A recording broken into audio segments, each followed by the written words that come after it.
Perhaps the most important thing we bring to another person is the silence in us. Not the sort of silence that is filled with an unspoken criticism or hard withdrawal. The sort of silence that is a place of refuge, of rest, of acceptance of someone as they are. We are all hungry for this other silence. It is hard to find. In its presence, we can remember something beyond the moment, a strength on which to build a life. Silence is a place of great power and healing. And that was said by Rachel Naomi Remen. Welcome to Surviving the Matrix, ladies and gentlemen. My name is Maxwell Igan. It's a pleasure to be with you once again, and I will be your host for the next hour. There are many people in the world today who seem to be going through a period of change. I've been getting letters from people. I've been noticing things going on around me. I've been noticing a lot of people having some extreme emotional and spiritual challenges manifest for them at this particular period. And it seems to be going on everywhere. I've noticed that there seems to be a lot of, interference or static or something going on in the field. For me, it's almost seemed like time has been speeding up and slowing down, and sometimes it's even felt as if reality itself has the consistency of molasses or jello. I don't really know if you can understand what I mean by that statement, but it's almost as if reality itself feels thicker than normal. Energetically, physically, it just feels intangible. It feels sticky. I don't quite know how else to explain it. As I've said, I've seen a lot of people going through trials and tribulations in their lives, and folks, if you have old habits or you have old emotional traumas that you've buried, or you have stuff in your psyche that you haven't dealt with, you're going to find that these things are going to be resurfacing and manifesting at the moment.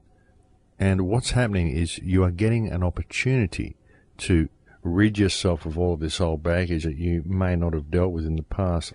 Everybody's getting opportunities to recognize this within themselves and to deal with all of this stuff, because you probably have more information now and you probably understand reality a little bit better now. And so if these things do manifest in your life, you are able to deal with them better, and that's why they're coming out, to give you the opportunity to do so.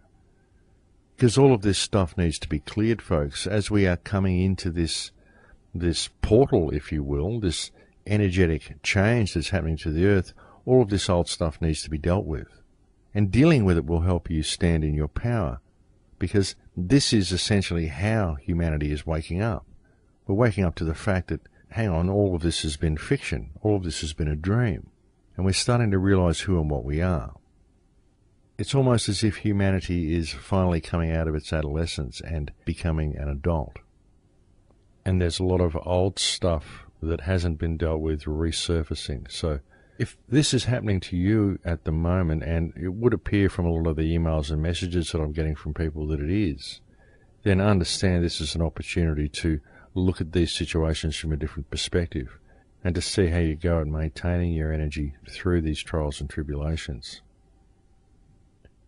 And look, I'm not basing this on any type of religious teachings or any astrological readings or anything like that, folks. This is simply my perspective. This is simply what I'm reading in the field, and so that's the perspective that I offer you.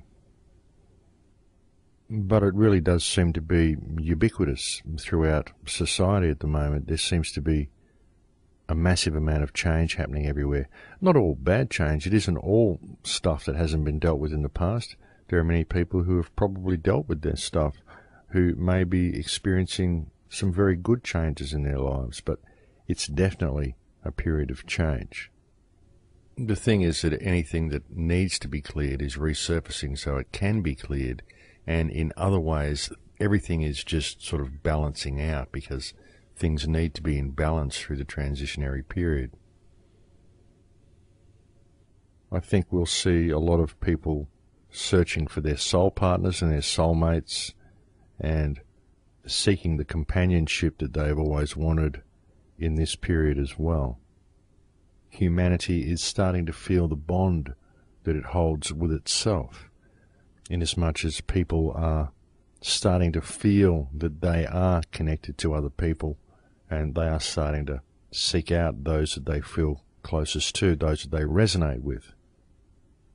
And I don't even always think that this is a conscious choice that they make. I think that they just know they're searching for something, and then they find a person and they go, where did you come from?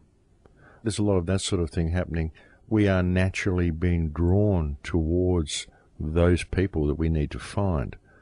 And even those of us that may be finding ourselves in solitude, perhaps the person that they need to know and the person they need to find and to connect with is the real self that lies within.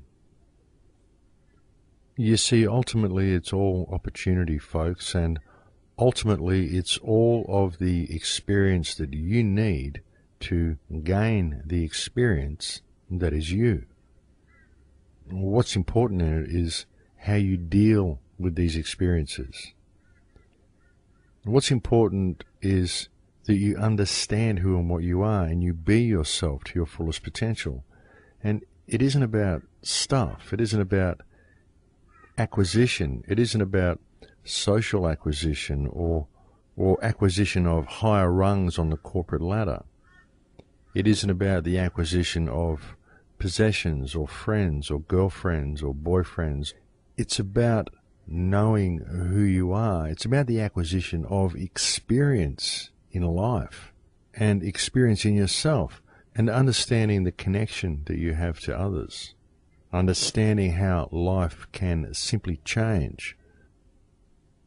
It's time for you to start knowing yourself, believing in yourself, and being honest with yourself. Self-honesty is one of the biggest things that seems to be lacking in our society, and it seems to be one of the things that we're trained to avoid at all costs. We often have a very distorted view of ourselves. We consider ourselves to be alike to whichever character in whichever book we're reading, or whichever character from whatever movie we happen to have watched, or perhaps some fictitious character from television. We project ourselves onto these people, and we have that particular image of ourselves. And then we get to a certain stage in life where we suddenly realize that we're not that person. We're actually ourselves, and we have all of the flaws and vulnerabilities that we were so quick to notice and point out and to criticize in others. We find that what we were seeing was those traits within ourselves, and because we had this distorted vision of ourselves based on whatever media we expose ourselves to, we fail to ever look at ourselves and see ourselves as truly human.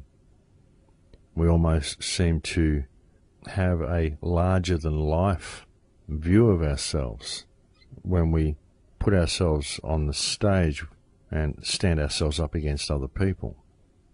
It's always us who knows what's going on. More than anybody else, we seem to know what's going on perfectly. And of course we do, because we are the only ones who can see the world from our perspective. The trick is to realize that this is how everybody else thinks as well, and that all of our perspectives are important, and that we are all beautiful and wonderful just the way we are. We don't need to project false images of ourselves into our own psyche. We need to see ourselves as others see us, and realize that we are part of the human family, part of the human organism. No separation, folks. There is no difference, really, between anybody. The only difference that we all hold is our perspective of reality, and that is exactly the way it should be. That's how the program gathers the information it needs in order for consciousness to evolve. One of the things that it is most difficult for the human mind to grasp during the evolution of consciousness that is occurring is the concept of freedom. As within everything that we have known of civilization, there has never been any true freedom. Well, not among the masses anyway. There may be some leaders that have experienced some degree of freedom, but there has never been any true freedom for the bulk of humanity. And look, I've been talking a lot about freedom lately, and I've been talking a lot about equity. And folks, equity is simply a word that can be used to hopefully convey some type of concept of freedom to people.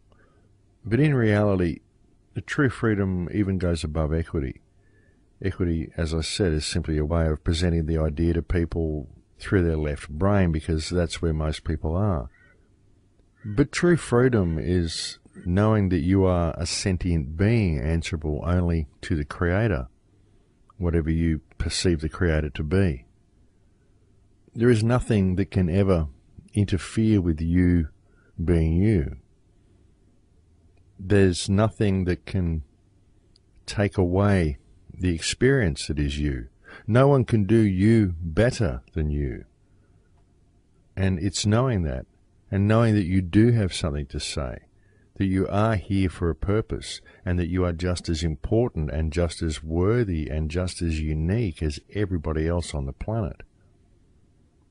That's what freedom is. And that seems to be something that we have a particularly hard time coming to terms with. The question people need to be asking themselves is, why would they perceive themselves to be anything but free? Why would they perceive themselves to be anything but beautiful? And it doesn't matter what you look like. What matters is what you are. What sort of person are you? Do you walk the path of the heart? Do you live to serve creation? Whatever your physical appearance is, well, that's what you need to experience.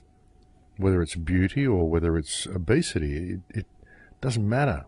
What matters is what's inside. What matters is who you are. And why would people perceive themselves to be anything but beautiful? They're alive, and life itself is beautiful. Life is a wondrous thing, folks. It's amazing. I mean, especially when one considers the alternatives. And perhaps you have people in your lives who others perceive to be physically attractive, and they speak down to you because they perceive themselves to be more physically attractive than you are. Well, they only do that because ultimately they are in a great deal of insecurity, because they know that beauty fades, which it does as one gets older. You certainly cannot become dependent upon your looks, folks. There is no future in that.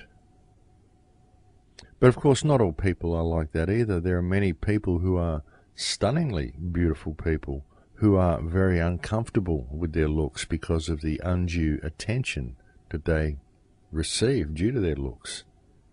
And again, what we see here is human beings placing far too much value on physical appearance, far too much value on aesthetic pleasure, rather than valuing the essence of someone, the person that is within that shell, the frequency of expression that is that person, the emotional being that is that person, because they fail to realize that everything that that person experiences and everything that makes that person who they are comes from the same essence of that which makes you who you are. There is no difference. The only difference is the outward appearance and the personal perspective that each frequency has of reality. Now, really, when you look at insecurities you may have about yourself, insecurities you may have about the global situation, about your place in society, about your place on the social hierarchy, whatever, even your basic opinion of yourself, it's important to understand that all of these insecurities, without exception, are based in fear. It's always fear, folks. The only reason we would see ourselves as not being the beautiful, wonderful frequency of expression that we are is because of the fear we have that we are not all we perceive ourselves to be. And yet, if we perceive ourselves to be the beautiful, amazing expression of creation that we are, then how could we possibly be in fear of not being what we perceive ourselves to be? So you see, it's because people don't understand that that's what they are. And this is usually because what we perceive ourselves to be is based on the unrealistic expectations we have of ourselves, and these unrealistic expectations come from the societies that we live within. It's these societies themselves and the media and propaganda and mind control that people are subject to at the hands of these societies that give people these false expectations of themselves and then work very hard to put them in fear of never living up to these expectations and of never making the grade. You've got to be like this, and if you are like this, then you'll become famous. And we've been taught that being famous is what it's all about. If you're famous, then you have all this attention, you have all these cars and furs and friends all around you, you go to all the right parties, you wear all the right clothes, you get invited to all the right places. But all of these things are completely and utterly superficial, and they are absolutely illusionary. And of course they provide societies where no one can ever possibly achieve any of the goals that have been set for them by society, and so they get to watch other people who are manufactured and paraded in front of them so that we can see how they live. We can see how the elite live, and we can aspire to emulate them. But of course, we can never achieve those goals. And even what we see of the elite, it isn't real, folks. We only see what's paraded before us. Most of these people have miserable lives. Most famous people have lives full of turmoil, full of divorces, full of lost love, and they live life with a very, very slanted, disjointed and controlled view of reality. But all of it is fiction, folks. All of it is illusion. And it's all designed to keep you distracted from ever finding yourself. Because what actually matters is you. What matters is who you are within yourself. And our societies have been structured in such a way as to prevent you from ever finding your true self. So you see, all of this fear comes from our societies, and it comes from the expectations that people have of themselves within society. Their fear of everyday life, their fear of paying the bills, their fear of not being able to pay to be alive, and the state of hardship they will be in if they fail to pay the bills. And yet all the bills have been put there for them. The society has been created to keep people wading through an ocean of perpetual self-generating debt. And a lot of the fear that we also see comes from this debt. And see, that's why the debt system has been put in place, folks, because it's great for generating that energy in people. And it's great for keeping people in line, because people are always so caught up in chasing paper that they never have time to find themselves. They never have time to chase their own perfection. And again, folks, and I have to come back to this point, even though it's something that I've stressed so often, the truth of the matter is that all of these systems that are in place are all kept in place by our failure to face the fear within ourselves, because it is the fear, the shadow within ourselves, that keeps society so divided. And it is the division that allows the systems of control that we are subject to remain in place. And I know I'm probably harping on with this, folks, but I simply cannot stress how important it is to face the shadow within you and to break down that fear, to realize that you are free and that if you stand free and allow others to be free and support them in being free and support your community and stand with your community, the whole world will change. Because it is people's failure to face this fear, to face this shadow within themselves, that provides the foundation stone for the fear-based reality in which humanity currently finds itself. You see, it's all about doing the inner work, folks. It's always been about doing the inner work. That's why I keep coming back to it, because there's just no way to avoid it. That's the root cause of the entire problem. And that's why things are getting as negative as they are, because people haven't been doing this inner work. So things will continue to get darker and darker and darker until people decide to face the shadow and thereby heal the shadow. The only way they're ever going to be able to do this is if they stand in their power. And I believe the best opportunity people have to do this is to understand what reality is.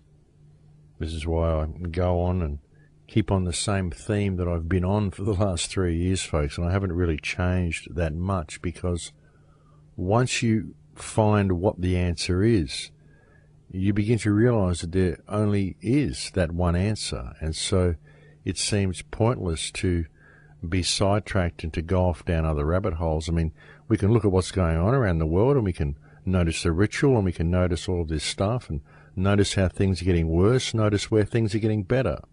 But ultimately, all we are doing when we point out all of these problems is we are pointing out various symptoms of the one problem that comes from the social system itself and the cause of this social system. And of course, the cause of the social system is our individual failure to do the inner work.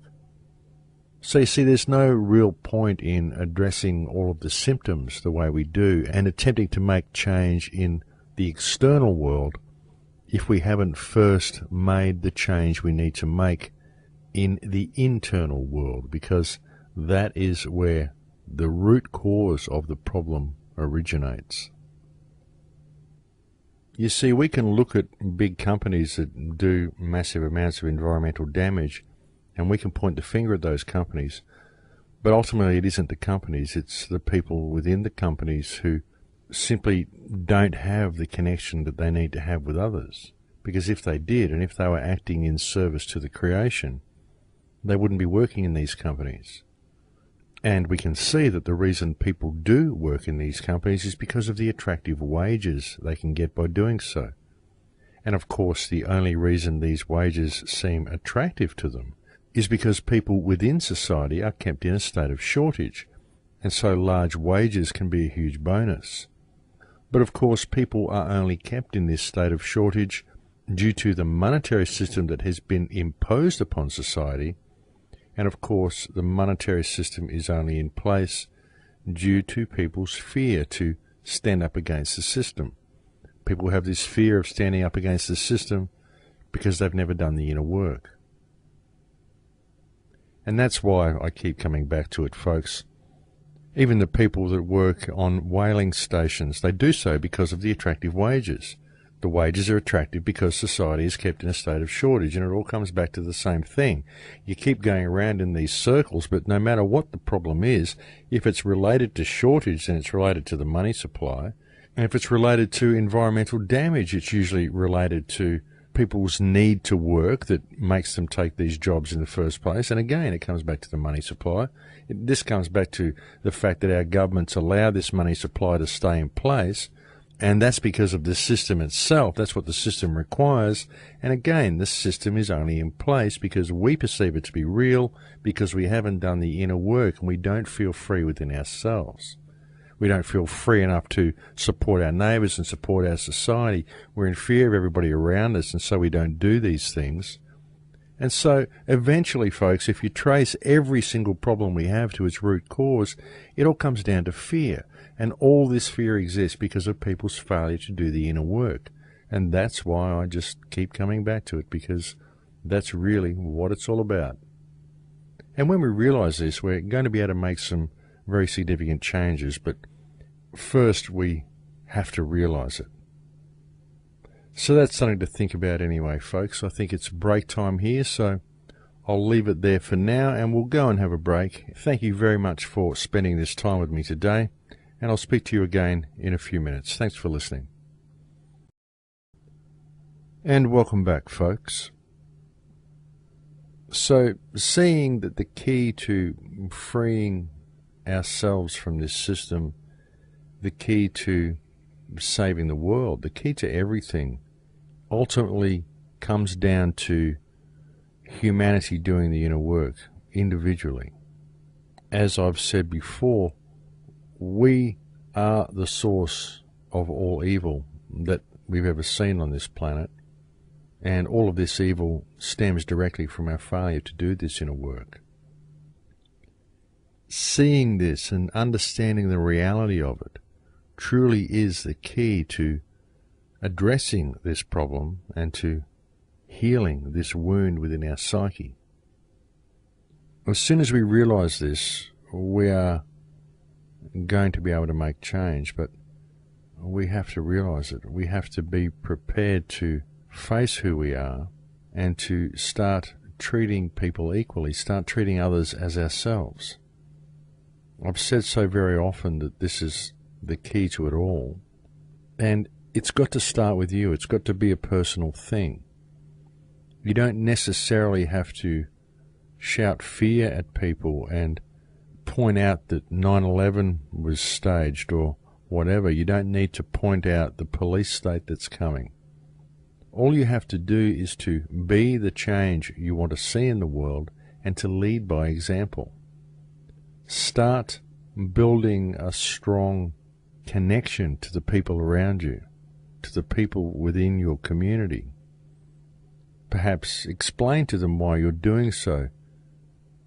Explain to them that you believe all people are equal and that all people are beautiful, that all people deserve a chance, that many people are misunderstood, and that many people have a misconception of what reality is about because of what they've been subject to by our societies. And so you wish to help facilitate some sort of change and create a culture of giving within the people around you, within your local community. Explain to them that you've found that when you put yourself in a state of giving, the universe tends to look after you and everything seems to just work out fine. And explain to them that you've finally worked out that the way to improve your own life is to improve the lives of others. Simply because everything is always in balance and what goes around always tends to come around. And this may help people to understand why you are the way you are. When they start to ask you about things, you can explain a little bit to them, but give them half a glass.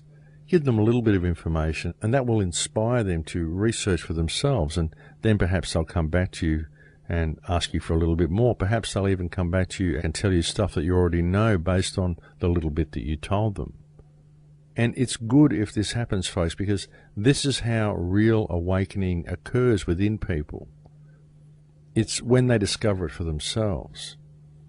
And if you can be a beacon of light simply by being who and what you are, by knowing the power that you have, by living in a state of giving to others and leading by example, you can inspire others to emulate the light that you are projecting. And they too will become giving people. They too will start to research the things that you mention to them sometimes because they wish to know how you got to the state of giving and enlightenment and contentment that you're in. So you've got to lead by example. And that's the thing, folks, and that's something that I touched on last week's show, is that many people know that they should be the change. Many people know that the light they feel within should also be projected out into the world in which they live. They know that the best way to improve their own lives is to improve the lives of others, and yet they never change. They fail to live to their beliefs. But if you live to your beliefs, folks, if you really embody these understandings into your reality, you can literally change reality for yourself. And by changing your own personal reality, then you can also help change the reality of others. And more importantly, you can inspire others to do the same. There are a great many people who are speaking out against the system. But how many of them are being the change that they need to be in order to escape the system? If they are simply going to speak out against the system, but they don't have any alternative in place, and the only workable alternative is to have built community around them, then what are they going to do if their dreams come true and the system does fall down into a pile of rubble? All that will happen will be that there will be a power vacuum and one country will be taken over by another. And even if it were to happen on a global scale, then it would simply be a matter of one ruling elite will be replaced by another that will soon make their presence felt.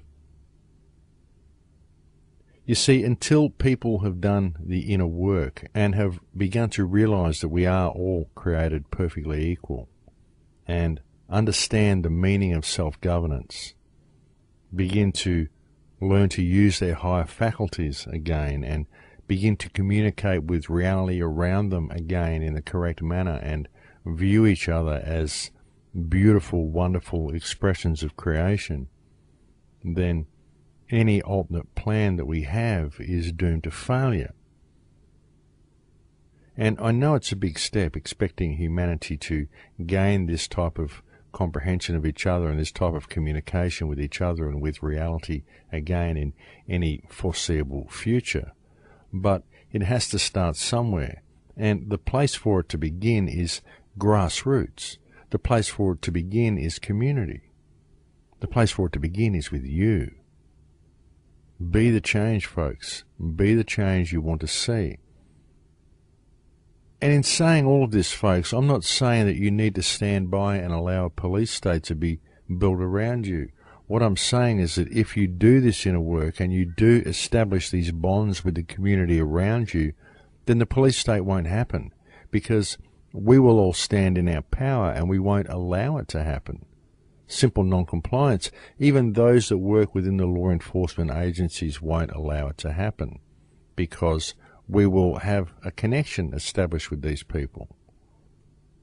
As I've said before, if you really want to concentrate your efforts on something that is going to free society from the corporate shackles we are facing, then work to have the interest removed from money.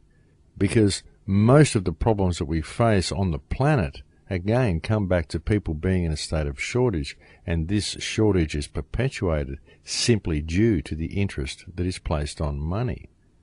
So address that problem, folks. Address that one, and that will free humanity from the mental shackles of a system of perpetual debt, and I'm sure that almost anything will be possible from that point. That is such an important thing, and it is, in my opinion, the main problem that we need to focus on as a society. And again, folks, the only way to really address this monetary system is to do the inner work, to face the fear within ourselves that prevents us from doing so.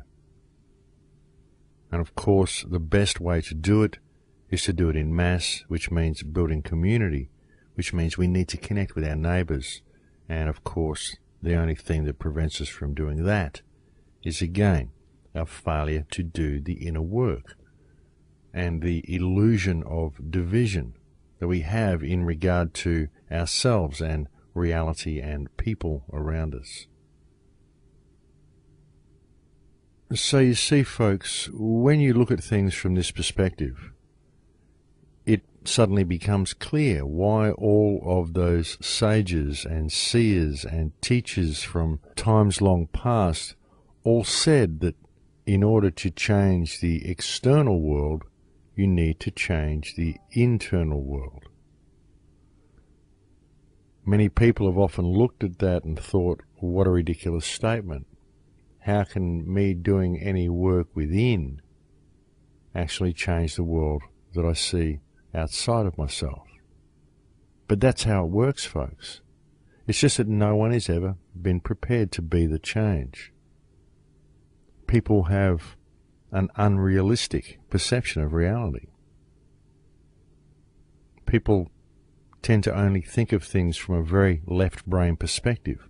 And that has been one of the biggest obstacles to people ever understanding the real truth that is contained in the philosophy of changing the inner world in order to change the outer world. Because when you really begin to understand things, then it becomes clear that it really is the only way that any change will ever come about. It's truly all about doing the inner work, folks.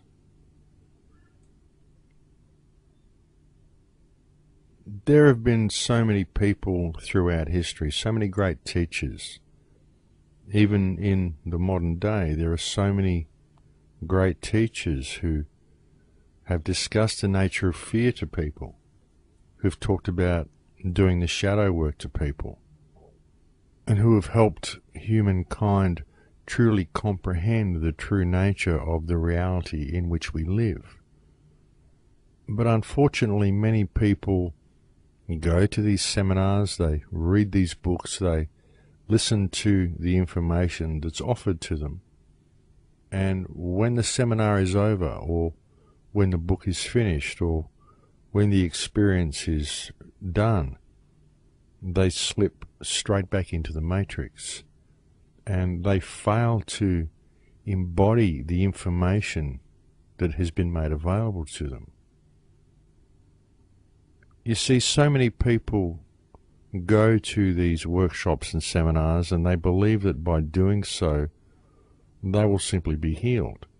They will be improved and they will be healed. But they fail to take away the real message, and that is to embody the information that they receive. You see, it isn't enough to have the information, folks. You need to live the information. You need to apply the information to the experience that you're having. I mean, it's one thing to go and receive the information from a teacher or via a seminar or whatever. But if you don't apply it to the physical reality in which you live, then what's the point of having the information? If you just receive the information and you go, well, that's interesting, and then you file it and you catalogue it and you put it up in the dusty bookshelf of your memories of seminars you once had, then it didn't really do anything at all. And even going to the seminar would seem to be, on a practical level, virtually a pointless exercise. I mean, you may have had access to a good deal of very valuable information. You may have had access to some very workable and functional healing procedures, spiritually, psychically, whatever. But unless you apply them to your life, and unless you change your perspective of reality from that point on to incorporate those teachings within your reality, then what's the point? And ultimately, folks, the simplicity of following the one law of creation, which is service to the creation for the Creator, and the ability of the human race by following this one law to virtually change reality overnight, is simply staggering. It's staggering in its simplicity. And that seems to be why so many people can't see it. And yet following that one law provides everything reality needs to heal. It provides everything humanity needs to effect real and positive change. And it provides a solution to every single problem we have ever faced or will ever face. And I believe that people know this. I believe that everybody, if they really, truly look within themselves, they will see the truth in following this one law, and they will see the beautiful simplicity of the whole thing and how everything would function in a state of balance if humanity was to simply follow this one law. And I guess that's why I keep coming back to it so much, folks. I guess that's why I've been doing these shows the way I have for so long, and that's why I have persevered in bringing this message to you every week. And I know I'm simply a small voice crying out amongst a sea of voices, but I live in the hope that more people will listen and will truly look within themselves to discover the beautiful simplicity of this information. But I suppose I should be careful not to get too nostalgic about it all. But look, I think people are waking up, folks. I'm seeing a massive amount of change in people's demeanour all around me. And like I said, a lot of people are going through particularly interesting periods of change in their life. There is change everywhere. Reality is doing some very, very strange things. As I've said, time seems to be speeding up and slowing down.